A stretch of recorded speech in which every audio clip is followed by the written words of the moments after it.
એનું કારણ છે કે ખરેખર જુદું નથી ને ખરેખર એકઈ નથી, એવું છે બધું. પણ એ જેમ જેમ યાત્રા કરતા જઈને એમ સમજાતું જાય. એટલે યાત્રા એ એક જ ઉપાય છે, બાકી બધું છે. અને બીજું, દરેકને જો હું બોલું છું મારી યાત્રા છે, તમારી યાત્રા અલગ હોય ને એનું માખણ અલગ નીકળે.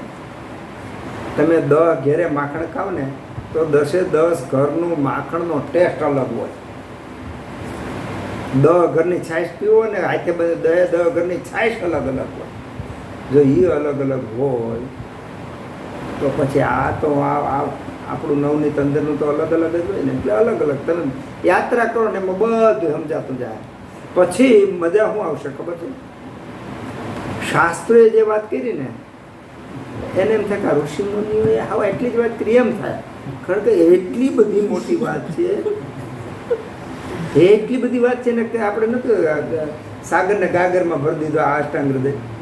આ બધા 18 પુરાણો જેમાં 84,000 શ્લોકો, એક શાસ્ત્ર 84,000 ને 24,000 ને 22,000 ને 18,000 શ્લોકના 8,000 શ્લોકો એક પુરાણમાં છે. એવા 18 પુરાણની રચના કોણે કરી? વેદવ્યાસ. એક વ્યક્તિ 18 પુરાણ લખી, એક વ્યક્તિએ. તમે વાંચી નહીં શકો, વિચાર તો કરો. એક વ્યક્તિ 18 પુરાણ, એવું તો બહુ જાજુ બધું લખ્યું, તો 18 પુરાણની વાત છે. તો એક વ્યક્તિ એવું લખ્યું, આટલા બધા તમે આ ઘર ભરે 1 લાખ આવા ઘર ભરે છે ને, આ યાત્રા કરો પછી ખબર પડે આ કાંઈ નથી લખ્યું, એના કરતા જાજુ છે. હાલો બોલો. કોઈ પણ રોગ હોય તેની ચિકિત્સા માટે મોટે ભાગે પહેલા અગ્નિ પર જ કામ કરવું જરૂરી છે. બહુ સરસ વાત કરી. પહેલાં તો આપણને ખબર પડી જાય ને તો પણ તપાસ બધી કરવી. કારણ કે દર્શન, સ્પર્શ અને પ્રશ્ન 3 રીતે દર્દીની પરીક્ષા કરવાની છે. બહુ માસ્ટરી આવી જાય પછી તો સ્પર્શની જરૂર નથી રહેતી, ખાલી જોઈને જ ખ્યાલ આવી જાય. દર્શથી થોડા ઘણા પ્રશ્ન પછી ખબર આવી જાય. પણ ઘણીવાર આજે હું માર ખાઈ જાઉં છું કોઈ પેસ્ટમાં, એટલા માટે હું તમને કહું છું કે ઘણીવાર આપણે તો કાંઈ તપાસ કરવાની, પેટ બેટ હાથ ઉપર ક્યાંય તપાસ કરવાની જરૂર નથી. આપણે એને સ્પર્શ ન કરીએ પછી 2-4 મહિના પછી એ ફરિયાદ કરીને આપણે સ્પર્શ કરીને તો આપણને ગિલ્ટી થાય કે આપણે આ ભૂલ કરી. ખરેખર તો પહેલાં તપાસ કરી લેવાની જરૂર હતી. આજે જે પેશન્ટ મારે આવ્યું હતું, નવસારી બાજુનું કોઈ ગામડું એ બાજુ થયું, તે આવ્યું તો ખરેખર ઘૂંટણ દુખે છે એટલે બતાવવા માટે આવ્યું હતું. બરાબર, બધું કર્યું. પછી મેં એનું જોયું તો પગ જાણે કે પથ્થર લાકડા જેવા હોય ને એવા કઠણ હતા પગ બધા. તો એ તો ઠીક. પછી મેં હાથ એવા હાથ આખું લોખંડ જેવું, એમ આપણું પોચું હોય ને આવું.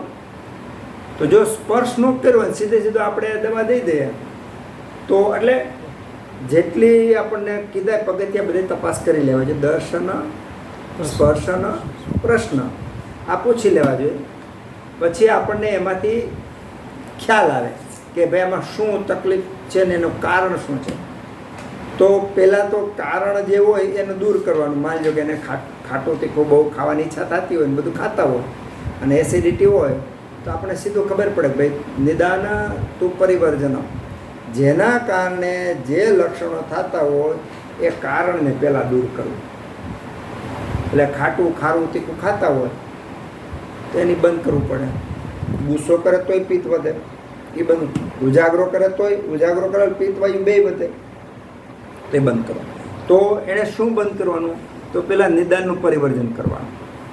હવે આ બધા લક્ષણો કે હું બગડ્યું, તેમાં જે વાયુ છે 5 પિત્ત, કફ અને વાત, એના જે વાયુ છે એમાંથી શું બગડ્યું તો એ જોવાનું. એ શેના કારણે બગડ્યું એ જોવાનું. પણ મોટા ભાગે બધાનું સામ અને નિરામ જોવાનું, પછી એનો અગ્નિ જોવાનું, પછી અપાન જોવાનું, પ્રાણ, એ બધું જોવો એટલે આપણને ખબર પડે શું કરવાનું. પછી અગ્નિ પર કામ કરવાનું. કામ તો અગ્નિ પર જ કરવાનું છે. આપણને ખબર તો હોવી જોઈએ ને કે અગ્નિ કેવો છે. એ આ બધી વાતો કરશે, એમાં પછી ધીમે ધીમે એનું દર્શન થાય. ચાલો, પ્રશ્ન પૂછવાના છે. દર વખતે દરેક એક પ્રશ્ન લઈને આવવાનો ફરજિયાત છે. હાલો પ્રશ્ન નથી એમ હાલે જ નહીં. તો અમે બધા એક એક પ્રશ્ન પૂછી બધા જવાબ તમે આપો. જો આમાં પ્રશ્ન યાદ કરવો પડે એ અઘરી વાત છે. બોલ. તમે સામ અને નિરામ કીધું એવી રીતે હાવ હેલા મેહેલી ભાષા કઈ આળસ ચડે એ સામ, આળા ન ચડે એ નિરામ. હાવ હેલા મેલી ભાષા. હવે આળસ કોને કહેવાય? તો માની લો કે ઓલી ખુરશી હરખી નથી, આપણે બેઠા એમ કે હરખી નથી, ઊભા થઈને ફટ દેખાને હરખી કરી નાખી કાંઈ વિચારે વગર, તો એ નિરામ. પછી આપણે ઊભા થાવું ને રસોઈ કરો તો એ હરખી કરશું એ સામ. હાવ હેલા મેલી આળસ આળસ ને એમ બરાબર. એના લક્ષણો છે હાસ્ય પ્રસેક એટલે મોઢામાં લાળ થાય, અરુચિ ઉત્પન્ન થાય, ઉદર ગૌરવ પેટ ભારે લાગે, ચક્ષુ એટલે આંખો જાણે કે ઊંઘ આવતી એવી થવા માંડે, શરીર ભારે થવા માંડે, સાંધાઓ ભારે કે દુખવા માંડે, પછી અપાન દૃષ્ટિ, ગેસ કબજિયાતની એની તકલીફ થવા માંડે, પાચન બગડે. આ બધા જે છે એ સામ અવસ્થાના લક્ષણો છે. ખાવું ન ખાવું તો એ બધા સામ અવસ્થા. એ સામને નિરામ કરો. નિરામ કરે લંઘન વગેરે યોગ્ય રીતે લંઘન કરી નિરામ કરો. ચાલો બેન.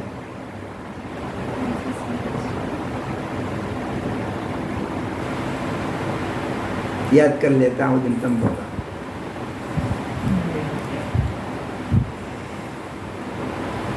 ખરેખર તો પ્રશ્ન કરવા હેલા મેલા છે. કોકના ખોરડા ઉપર પાણો નાખીને ભાગી જવું હેલા મેલું, એનો ગોતવો અઘરો. નાભી ખસી જાય એ વાત કરી. નાભીમાં નાભી ખસી જાય એ તો શું છે? પ્રશ્ન બહુ સારો છે અને ખરેખર તો પૂરેપૂરા શરીરનું એનર્જી લેવલ એમ કહી શકાય કે નાભી દ્વારા કંટ્રોલ થાય છે. નાભી જો આજે હું નાભી શબ્દ બોલ્યો એમ હું તો કહું પહેલાં નાભી પર ધ્યાન કરવામાં આવે તો નાભીને આપણે માની લો કે એને કાંઈ તકલીફ હું અહીં બેઠા એને હરખું કરી શકું. હું કરી શકતો નથી અત્યારે. એ ક્ષમતા આવે એમ કે કારણ કે એની અંદર એવી બધી શક્તિ હતી કે તે સંકોચાઈ ગઈ પેઢી છે. ઓકે, હવે અહીંયા નાભી છે ને તો અહીંયા પાચક પિત્ત છે, સમાન વાયુ છે, અપાન વાયુ છે, ક્લેદક કફ છે. આ બધા અહીંયા છે પીડા છે. હવે આટલા બધા પીડા ને એના કામ બધા એ ક્યારે બગડાટી હાલે એ ક્યારે તો ત્યાં બધું ડિસ્ટર્બ થાય ને. એમાં એકાદ હરખું ન કરતો હોય તો વાળા પાછું અંદર બાધે બધાય. તો એના પરિણામે એની અસર અહીંયા થતી હોય, સ્નાયુ ઉપર થતી હોય. એ સ્નાયુ ઉપર અસર થતી હોય તો એની અસર સીધી ક્યાં નાભીમાં થવાની છે. હવે તમે એક કાંઈક ભય ક્યાં લાગે? એક કોઈ એમ કીધું ભાઈ તાર મામાને એટેક આવી ગયું, તરત ભય લાગ્યો તો દ્રાસકો નાભીમાં લાગ્યો. દ્રાસકો ક્યાં? સીધો નાભીમાં લાગ્યો. તો અહીંયા રિફ્લેક્સ થાય એટલે આજુબાજુના જે આ દોષોમાં કાંઈ પણ ફેરફાર થાય તો એની અસર સીધી અહીંયા થાય છે. એટલે એની ગતિ ઉપર નીચે એવી એની ગતિ થાય અને એના પરિણામે એના લક્ષણો ઉત્પન્ન થાય. પેટમાં દુખવું, ભૂખ ન લાગવી, એવા બધા. અને જો એને યોગ્ય રીતે પાછું કરવામાં આવે તો થાય. તો સામાન્ય રીતે અહીંયા વાયુની વૃદ્ધિને કારણે હોય છે. પિત્તની વૃદ્ધિ હોય તો માટીના લેપને એનાથી સારવાર કરવાની. વાયુની વૃદ્ધિ હોય તો આપણે કપિંગ થેરાપી આવે છે. કપિંગ થેરાપી અથવા માલિશ કરી અને હળવો શેક કરવાનો એ પણ આવે. પછી અહીંયા લગાડી અને તમે મધ, ચૂનો અને મધ લગાડી દો અને ઉપર કપડું લગાવી. એ પણ એક પ્રકારની સ્વેદન જ છે, એ શેક જ છે એક પ્રકારનો અને થઈ જાય. તો એ અહીંયા પણ કામ કરે, નાભી ઉપર પણ કામ કરે. એટલે એ અનુભવથી થાય. પણ એ એક સરસ છે. હાલો આપણો પ્રશ્ન બાકી. ક્લેદક કફ. જો ભાઈ નવા છે એનું નામ મને ખબર નથી. શું નામ તમારું? સંજયભાઈ. બરાબર. એમ 5 કફ છે. કફ 5 પ્રકારના છે. આપણે પેલા દોષ 3 વાયુ, પિત્ત અને કફ 3 દોષ જોઈએ. એમ 5 વાયુ, 5 પિત્ત ને 5 કફ. એમાં કફ 5 છે. 5 કફની અંદર અહીંયા માથામાં એક તર્પક કફ રહેલો છે, જીભમાં બોધક કફ રહેલો છે, હૃદયમાં અવલંબક રહેલો છે, પછી અહીંયા આમાશયમાં ક્લેદક કપ રહેલો છે અને સાંધામાં શ્લેષક રહેલો છે. આ 5 કપ છે. કપ 5 પ્રકાર પોતાના અલગ અલગ કાર્ય અને સ્થાનને કારણે અલગ અલગ નામ છે. હાય બેન, તારો પ્રશ્ન બાકી કિસી કો છોડને કા નહીં है. ગયા સોમવારે ત્યાં સુરતની અંદર પાઠશાળામાં રિવિઝન આપણે ગયા વખતે હતું ને એમ રિવિઝન ચાલુ કર્યું તો 3-4 જણા હતા ને એને શ્લોક કોઈ રીતે બેહે જ નહીં. એટલે મેં કીધું ભાઈ ભલે એક જ શ્લોક આવે, બધાયને ન આવડે ત્યાં સુધી આપણે આગળ હાલવા નથી, સવાર સુધી બેવાનું કાંઈ વાંધો નથી. એમ અહીંયા બધાને પ્રશ્નો ઉપર થવા જ જોઈએ. મને તેમ થયું છે તમારે તો પ્રશ્નનો 50 પ્રશ્નો બધાય પાસ થવા જોઈએ એટલી જિજ્ઞાસ. જો પ્રશ્નો નથી થતા તો સારું, પ્રશ્નો થાય તો નિરામ. તો પ્રશ્ન ન થતો સારવાની જરૂર છે ભાઈ તમારે. બોલો બેન. સર, મનના વિચારોને સ્થિર રાખવા માટે શું? બહુ સરસ, બહુ સારી વાત કરી. તમે બિલાડું પાળ્યું હોય, વાંદરું પાળ્યું હોય, નાનું છોકરું નાનું છોકરું ઘરમાં હોય તો નાનું છોકરું અને એના લક્ષણો હોય તો ખબર હોય ને આપણને. નાનું છોકરું આવું છે, હવે આટલી ઉંમરે આ કરે, માની લો કે હાલવા માંડે 11-12 મહિના હાલવા માંડે, 15 મહિના હાલવા માંડે, એટલે બધી વસ્તુ પકડે ને ઢોળે. તો કોને ક્યારે કંટ્રોલ કરે, કઈ ઉંમરમાં ક્યારે કંટ્રોલ કરવું, જેમ બાળકની અવસ્થામાં આપણને જ્ઞાન હોય એમ આ મનનું પણ એવું જ છે. મન ઉપર બોલવા માંડી તો સવારના 6 વાગી જાય, એટલે હું નથી બોલતો. પણ કારણ કે એટલા બધા ઊંડા વિષયો ખરેખર એટલું ઊંડું છે. તો આમ જોઈએ તો મન કાંઈ નથી, અને આમ જોઈએ તો બધું મનમાં જ છે. એટલે એને સ્થિર નહીં રાખવાનું, એ જોવાનું શું કરે છે. વાયુ બોલે તો મનના વિચારો, હે વાયુ શરીરમાં વધારે હોય તો મનના વિચારો વધુ વધી મન વિચાર એ જ વાયુ છે.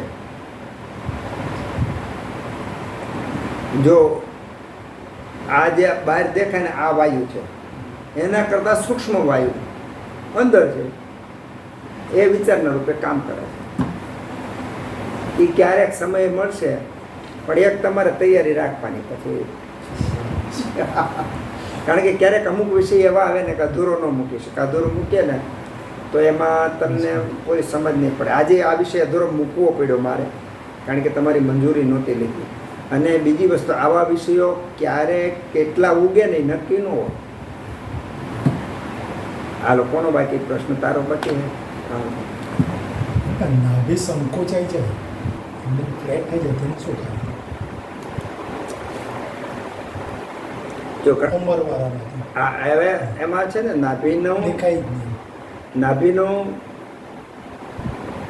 આજુબાજુમાં રહેલા અવયવો, સ્નાયુઓ, એના આધારે નાભીને આકાર. અને માની લો કે જલોદર, એસાઇટિસના દર્દી હોય એની તમે નાભી જુઓ, ચરબીવાળા દર્દી હોય એની તમે નાભી જુઓ, ચરબી વગેરેના દર્દી હોય એની તમે નાભી જુઓ, નાનું બાળક એની તમે નાભી જુઓ, યુવાનની નાભી જુઓ, પુખ્ત અવસ્થાની નાભી જુઓ, સ્ત્રીની નાભી જુઓ, પુરુષની નાભી જુઓ.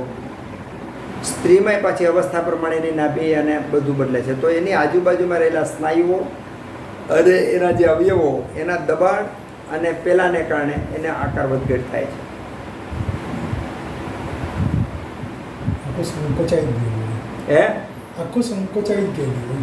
એ આપણને દેખાતી ઘણીવાર બંધ થઈ જાય એવું લાગે, ચામડી જે થઈ જાય, પણ સંકોચાઈ બહારથી જ હોય, અંદર તો એનું જે રૂટ ને અંતે બધું હોય જ. પણ એને એક્ટિવ ને એવું બધું રાખવું જરૂરી છે. કારણ કે એને માલિશ કરવું ખરેખર તો તમે છે ને ખાલી તમે આમ કરો ને, તમે જોજો તો ખરા અંદર કેટલું ફ્રેશનેસ આવે, સમજ્યા? એમ આપણા શરીરો, આ તો બાહ્ય શરીરની વાત કરી. બાહ્ય શરીરને ખાલી આમાં હાથ ફેરવી છે તાય એને મજા આવે છે. ભલે ગાંડા કે ઘણા ગાંડા કે એટલે ગાંડા નહીં થતા હું આ રસ્તે લાય જ નહીં. પણ તમે ખાલી આમાં વાલથી કરો ને તમે જોઈજો જ ખરા, એમ થાય કે આ આપણું છોકરું એવું લાગે. તો આ તો બહારની વાત છે, એવું આપણા અંદરના વ્યવહારે પણ આપણે કરી શકીએ. પણ આ બધું યાત્રાની વાત છે.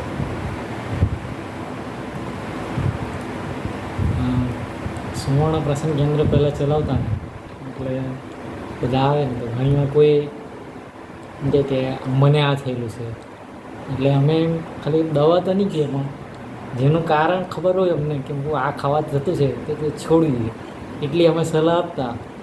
તો ઘણાને એમ સારું થઈ ગયું. તો હવે પછી અમે કહેવાનું જ બંધ કરી દીધું. એમ એ ચાલુ રાખવું જોઈએ કે શું? બહુ સારી વાત કહી. હું એક દાખલો ઘણીવાર આપું છું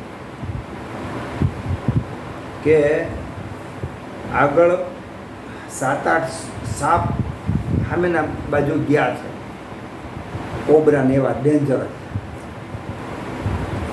અને આપણે અહીં બેઠા છીએ ને આપણો દુશ્મનનો છોકરો અહીંથી આમ પસાર થાય છે, તો આપણે એને રોક્યા વગર રહી શકશું? દુશ્મનનો છોકરો હોવાય છતાંય એનું બાળક છે, આપણે નહીં રોક્યા વગર નહીં રહી શકીએ. એટલે સમાજ માને કે ન માને, અંદરથી આવી જ જાય. જેવી રીતે બાળકને જોઈને માના ધાવણમાં દૂધ ભરાઈ જાય એમ થવું જ જોઈએ. હું તમને મારો દાખલો દઉં મારા જીવનનો. પહેલાં હું દર્દીને સમજાવતો, ખાલી આટલું મૂકી દે ને તો દર્દી હાજો થઈ જાય છે. એને બદલે કેટલા ગરીબ માણસ કેટલા રૂપિયાને બધું ખર્ચતો હોય, કયું ન કરે તો હું ખરેખર રડતો. આ કયું નથી કરતો, હા એટલું છે ને મને અંદર બહુ બહુ રડતો. આ પીરિયડ મારો 3-4 વર્ષ ચાલ્યું. ધીમે ધીમે ધીમે પછી અંતરયાત્રા ચાલુ થઈ. પછી ખબર પડી કે આ બધું એના પૂર્વ કર્મના આધારે પણ હોય છે. ત્યાં સુધી એને બુદ્ધિ જ ન આવે કે આવું કયું કરે. એ જ વ્યક્તિ 6 મહિના પછી પાછો કયું કરવા માંડે, હું આમ જોઈ. કારણ કે એના કર્મનો ક્ષય થયો, પછી એને સદબુદ્ધિ આવી, પછી એને કહ્યું. એટલે કહેવાનું બંધ નહીં થવું જોઈએ. પાંડુરંગ દાદા એક બહુ સરસ વાત કરી હતી, અને હું રૂબરૂ મેળવ્યો ત્યારે એને બહુ સરસ વાત કરી હતી કે જ્ઞાનને પગ નથી હોતા, તમારા પગ દ્વારા સંદેશો લઈને બીજે જવાનું છે. આ ભાવ ફેરી જો નીકળી હોય તો એની આ વાક્યના આધાર નીકળે, પગ દ્વારા. એટલે આપણે આપણા પ્રયત્નો બંધ નહીં કરવાના. બંધ કરવાથી આપણે નુકસાન એ જાય કે આપણી અંદરની જે સાત્વિકતા છે ને ધીમે ધીમે મુરઝાવા લાગશે. કોઈક કદાચ કોઈના પુણ્યના બળે જો એ ફોલો થઈ ગયું તો એ તો બચી ગયો.